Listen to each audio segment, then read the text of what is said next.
आता हलाल विरोधात मल्हार सर्टिफाईड झटका मांस मटण मिळणार आहे। मटणाचा व्यवसाय करणाऱ्या हिंदूंना मल्हार सर्टिफिकेट दिला जाणार आहे। दरम्यान मल्हार सर्टिफिकेट असलेल्या दुकानातूनच मटण खरेदी करण्याचं आवाहन मंत्री नितेश राणेंनी केलंय।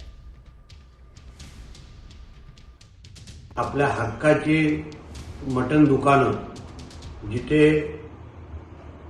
100% हिंदू समाजाचं जिथे प्राबल्य असेल, विकणारा पण हिंदू असेल, कुठेही त्या मटणामध्ये भेसळ झालेलं नसेल, जे काही चुकीचे जे काही उदाहरणं आपल्या नजरेसमोर येतात ते विरहित आपल्याला हे मटण उपलब्ध राहील आणि या माध्यमातून हिंदू समाजाला अजून आर्थिक सक्षम करण्यासाठी एक महत्त्वाचं पाऊल हिंदुत्ववादी विचाराच्या सगळ्याच आमच्या सहकाऱ्यांनी या निमित्ताने टाकलेलं आहे।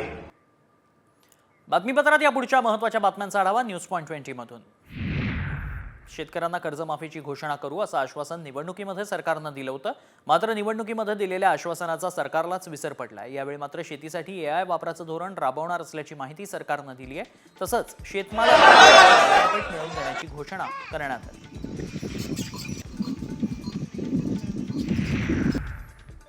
अर्थसंकल्पात शेतकरी कर्जमाफीची घोषणा झालीच नाही, त्यामुळे शेतकरी कर्जमाफी न केलेल्या विरोधक आक्रमक झाले। यावेळी विरोधकांनी सरकार विरोधात पायऱ्यांवर घोषणाबाजी केली। सरकारनं शेतकऱ्यांची मतं घेऊन त्यांच्याशी गद्दारी केल्याचा आरोप विजय वडेट्टीवारांनी केला।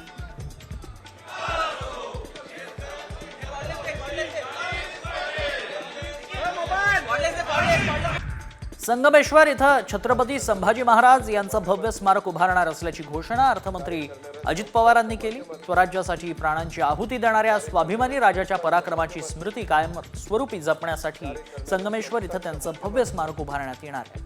औरंगजेबाच्या सैनिकांनी संभाजीराजांना संगमेश्वर येथील एका देवळात पकडलं। मुंबईत लवकरच तिसरं विमानतळ तयार होणार असल्याची घोषणा अजित पवारांनी अर्थसंकल्प सादर करताना केली आहे। वाढवण बंदराजवळ मुंबईचं हे तिसरं विमानतळ तयार केलं जाणार आहे। या बंदराजवळच मुंबई अहमदाबाद बुलेट ट्रेनचं स्टेशन देखील असेल अशी माहिती अजित पवार यांनी दिली आहे। राज्याचे अर्थमंत्री अजित पवारांनी आज अर्थसंकल्प सादर केला। यात त्यांनी महत्त्वाच्या घोषणा केल्या। 4 चाकी कार स्वस्त होणार आहे, तर येत्या 5 वर्षात महाराष्ट्रात विजेचे दर कमी होतील अशी घोषणाही करण्यात आली। त्यामुळे उद्योगांना स्वस्त दरात वीज उपलब्ध होणार आहे। राज्यातील नागरिकांच्या हक्काच्या घराचं स्वप्न पूर्ण होणार आहे। फडणवीस सरकार हक्काच्या घरासाठी मदत करणार असल्याची घोषणा अर्थमंत्री अजित पवारांनी केली आहे। राज्य सरकारकडून या योजनेच्या अनुदानात 50,000 रुपयांची वाढ करण्यात येणार आहे। त्यामुळे राज्यातील नागरिकांना मोठा दिलासा मिळणार आहे। अर्थमंत्री अजित पवार यांनी मुंबई, पुणे, नागपूर या शहरांना अधिक प्रगतीवर नेण्यासाठी मोठ्या घोषणा केल्या। शहरांमध्ये येत्या 5 वर्षात मुंबई, नागपूर, पुण्यात नवीन मेट्रो मार्ग कार्यान्वित करण्यात येणार असल्याची घोषणा अजित पवारांनी केली आहे। एकाच व्यवहाराच्या पूर्ततेसाठी एकापेक्षा जास्त कागदपत्रांचा वापर केल्यास यापुढे पूरक कागदपत्रांसाठी 100 ऐवजी 500 रुपयांचा स्टॅम्प पेपर प्रस्तावित करण्यात आलाय। अर्थमंत्री अजित पवार यांनी अर्थसंकल्पात याविषयीची माहिती दिली आहे। राज्याचं बजेट वाचण्याआधी अर्थमंत्री अजित पवारांनी चक्क कविता केली। एवढंच नाही तर फडणवीसांसारखी दादांनी डायलॉगबाजीही केल्याचं पाहायला मिळालं। लाडक्या बहिणी मिळाल्या धन्य झालो, 1,12 प्रियजनांना मान्य झालो, विकासाची केली कामे म्हणून आम्ही पुन्हा आलो। अध्यक्ष महोदय, बीडच्या शिरूरमध्ये मारहाण झालेल्या ठाकणे पिता पुत्रावर गुन्हा दाखल करण्यात आलाय। त्यांच्यासह दोघांविरोधात अॅट्रॉसिटी पॉक्सो अंतर्गत शिरूर पोलीस ठाण्यात गुन्हा दाखल झालाय। या प्रकरणाचा तपास उपविभागीय पोलीस अधिकारी अनपुडे पाटील करतायत। सतीश भोसलेचा आणखी एक नवा व्हिडिओ समोर आला। यामध्ये सतीश भोसले आणि त्याच्या आजूबाजूला रिव्हॉल्वर हातात घेत असलेले दोघे जण चालतायत। दहशत पसरवण्यासाठी हा व्हिडिओ तयार करण्यात आल्याचं बोललं जातं।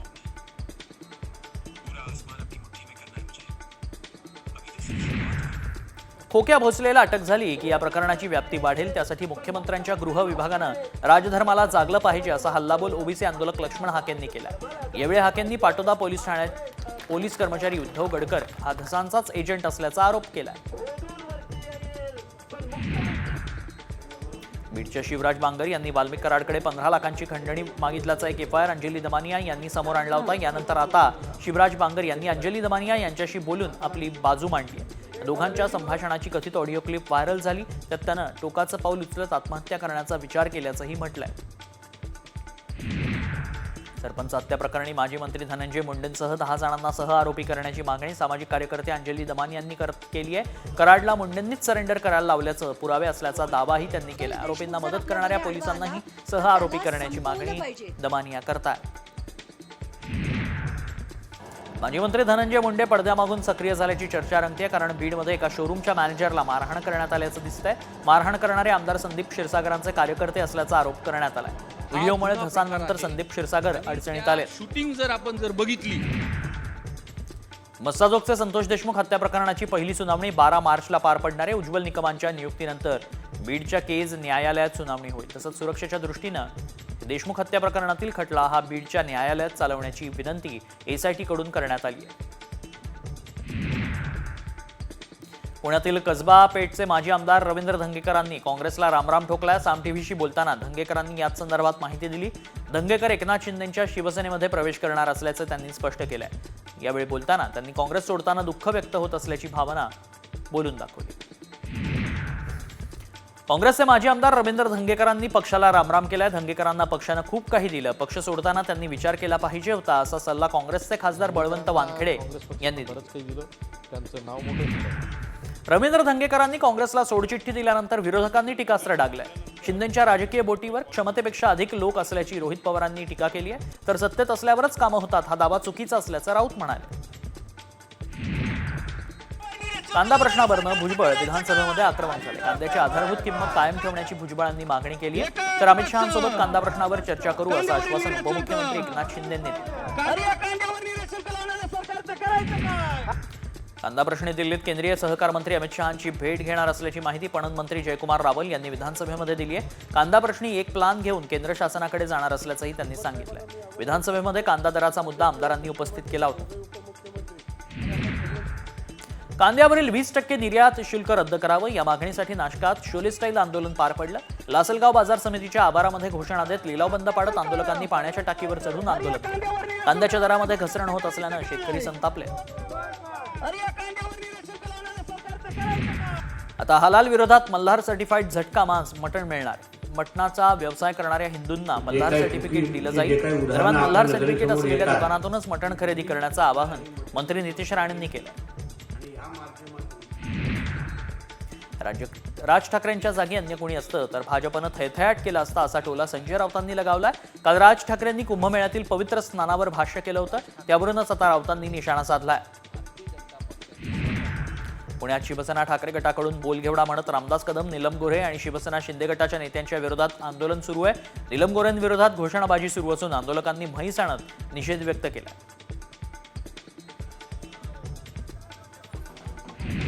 स्वच्छ प्रतिमेच्या ओएसडींसाठी मुख्यमंत्री देवेंद्र फडणवीस आग्रही आहेत. त्यामुळे शिवसेना राष्ट्रवादी सोबतच भाजपच्या काही मंत्र्यांकडील ओएसडींच्या नियुक्त्या रखडल्या आहेत. स्वच्छ अधिकारी द्या अन्यथा नेमणूकच करणार नसल्याची ताकीद मुख्यमंत्र्यांनी दिल्याची माहिती आहे. जालन्यामध्ये तहसीलदार प्रतिभा गोरेंवर 2 दिवसांपूर्वी हल्ला झाला होता. वाळूचं उत्खनन करणाऱ्या 6 ते 7 हल्लेखोरांनी मध्यरात्री हल्ला केला होता. गुन्हा दाखल झाल्यानंतर हल्लेखोर पसार झाले होते. पोलिसांनी 5 जणांना ताब्यात घेतलंय आणि वाळू उत्खननासाठी वापरला जाणारा एक जेसीबी 33 लाख रुपयांचा मुद्देमाल जप्त केलाय. शिवसेना शिंदे गटाच्या कांदिवली विधानसभा प्रमुख लालसिंग राजपुरोहितला पोलिसांनी बेड्या ठोकल्या. खंडणी आणि मारहाण प्रकरणी पोलिसांनी कारवाई केली आहे. 6 महिन्यांपूर्वी पालिका अधिकाऱ्याला कार्यालयात बोलावून खंडणीची मागणी आणि खंडणी न दिल्यानं मारहाण केल्याचा आरोप त्याच्यावर आहे. महायुती सरकारच्या हमीनं राज्यातील 9 साखर कारखान्यांना तब्बल 1104 कोटींचं कर्ज देण्यात आलं. यामध्ये 8 साखर कारखाने सत्ताधारी नेत्यांशीच संबंधित असल्याची माहिती आहे. विधानसभा निवडणुकीदरम्यान केलेल्या मदतीची ही परतफेड असल्याची चर्चा राजकीय वर्तुळात रंगतेय.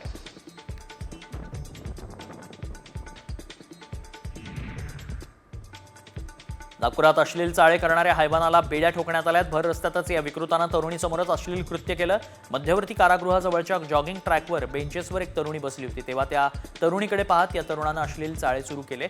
सामच्या बातमीनंतर पोलिसांनी तातडीनं कारवाई करत विकृताला बेड्या ठोकल्या.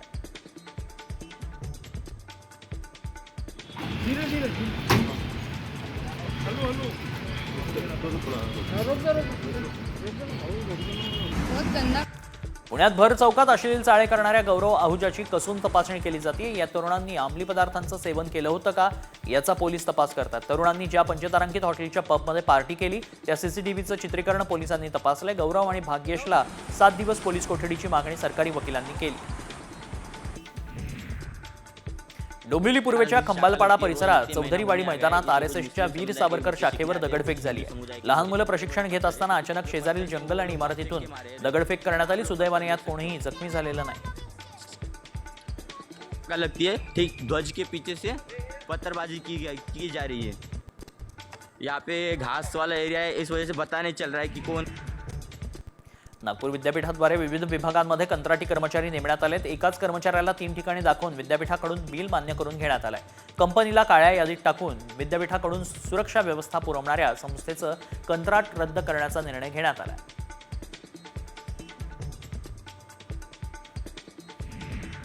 एक महत्त्वाची बातमी आहे। बातमी कृषी विभागासंदर्भातली आहे, अत्यंत महत्त्वाची आहे। कृषी विभागाला 1-2 नव्हे तर तब्बल 9000 पदं रिक्त आहेत। या पदांबाबत कोणीही गंभीर नाही। ही पदं कधी भरली जातील याची देखील अनिश्चितता आहे। विशेष म्हणजे कृषी विभागातील ज्या कर्मचाऱ्यांचा दररोज प्रत्यक्ष शेतकऱ्यांशी संबंध येतो अशाच गट क मधील कर्मचाऱ्यांची सर्वाधिक पदं रिक्त ठेवण्यात आली आहेत। कोणत्या विभागात किती पदं रिक्त आहेत पाहूया।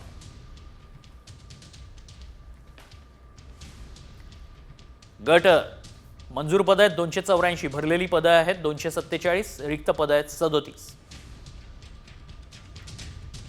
गट ब 2557 पदं मंजूर आहेत, भरलेली आहेत 1994 आणि रिक्त पदं आहेत 563। सवर्ग गट क मंजूर पदं आहेत 20543, भरली आहेत अवघी 14978, त्यामुळे 5565 पदं रिक्त आहेत। एकूण 27502 मंजूर पदं आहेत, त्यापैकी 18369 पदंच भरली गेली आहेत। साधारणतः 9133 पदं अद्यापही रिक्त आहेत। गट ड 4118 मंजूर पदं आहेत, 1150 भरलेली पदं आहेत, 2968 पदं रिक्त आहेत।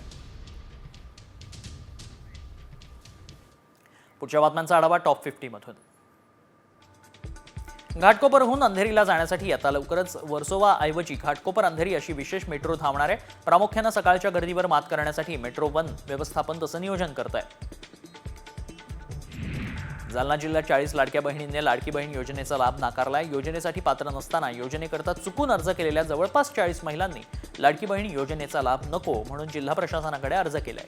यानंतर जिल्हा प्रशासनानं जिल्ह्यातील 40 महिलांचा लाभ बंद केलाय।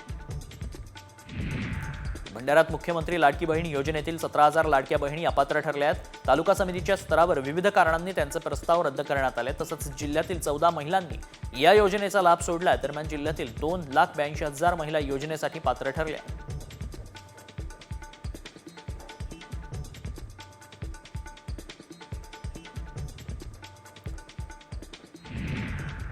बातमी तुम्हाला सावध करणार आहे, कारण तुम्ही जंक फूड खाताय का? जंक फूड खात असाल तर वेळीच सावध व्हा, कारण तुम्ही खात असलेल्या जंक फूडमध्ये प्लास्टिक असल्याचा दावा करण्यात आलाय। तसा एक व्हिडिओ व्हायरल होतोय। आम्ही या दाव्याची पडताळणी केली तेव्हा सत्य काय समोर आलं पाहूया। 3 फास्ट फूड आपको हम दिखा रहे हैं।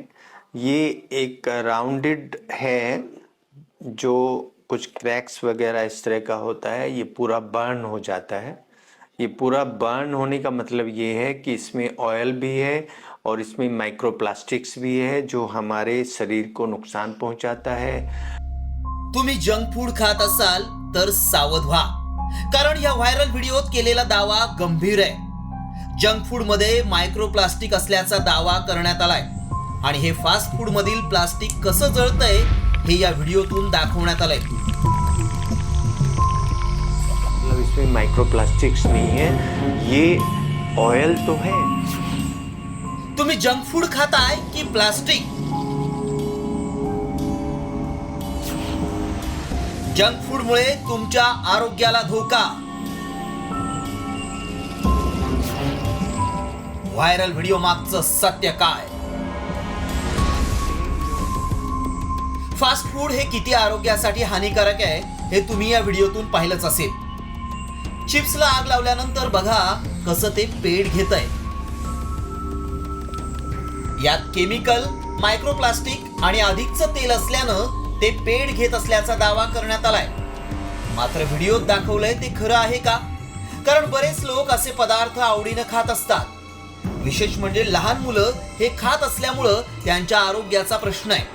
त्यामुळे याची सत्यता जाणून घेणं गरजेचं आहे. आमच्या टीमनं याबाबत अधिक माहिती मिळवण्यासाठी पडताळणी केली. याबाबत सविस्तर माहिती हे तज्ज्ञ देऊ शकतात. आमचे प्रतिनिधी तज्ज्ञांना भेटले आणि त्यांना व्हायरल व्हिडिओ दाखवून अधिकची माहिती घेतली. जंक फूडचा विचार केला तर जंक फूड तसेच वाईट आहे. का जंक फूडमध्ये जे ऑइल वापरण्यात येते ते ऑइल शरीरासाठी घातक असते. त्याच्यामुळे जंक फूड वापरू नये. आणि बरेच जसं समोसे आहे की ह्या गोष्टी आहे हे त्याच्यासाठी वापरणार ऑइल हे त्यालाच गरम करून रिपीट गरम करून आणि त्यामुळे त्याच्यात घातक पदार्थ तयार होतात. त्यासुद्धा शरीरासाठी घातक आहे. त्यामुळे आमच्या पडताळणीत काय सत्य समोर आलं पाहूयात. जंक फूड हे आरोग्यासाठी हानिकारकच असतं. जंक फूड मधील तेल शरीरासाठी घातक आहे. तळलेले पदार्थ वारंवार एकाच तेलात तळले जातात. मायक्रोप्लास्टिक किंवा प्लास्टिक टाकत नाहीत. जंक फूड खाल्ल्यानं गंभीर आजार होऊ शकतात. जंक फूड मध्ये केमिकल तेल जास्त प्रमाणात वापरलं जातं हे खरं आहे. त्यामुळं आजार होतात. मात्र त्यात मायक्रोप्लास्टिक टाकलं जातं हा दावा आमच्या पडताळणीत असत्य ठरलाय. ब्युरो रिपोर्ट, साम टीव्ही न्यूज.